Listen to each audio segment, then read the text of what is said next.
સુભાષચંદ્ર બોઝ આપણા દેશના પ્રમુખ નેતા હતા. તેમને આપણે પ્રેમથી નેતાજી કહીએ છીએ.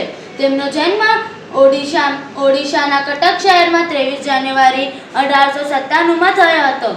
તેમણે આપણા ભારત માટે તમે મને લોહી આપો, હું તમને આઝાદી આપીશ અને જય હિન્દ જેવા સૂત્રો આપ્યા હતા.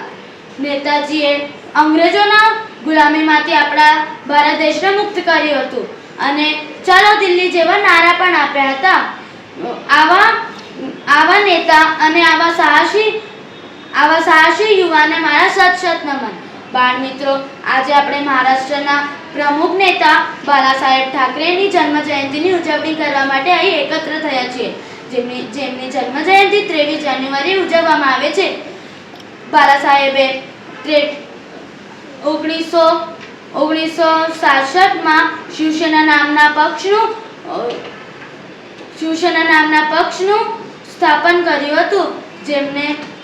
જેમને યુવાનોને હંમેશા કીધું છે કે સમાજ સેવા એ જ સૌથી મોટો ધર્મ છે અને યુવાનો બધાની સેવા કરે એ જ સૌથી સારી વસ્તુ છે. ધન્યવાદ.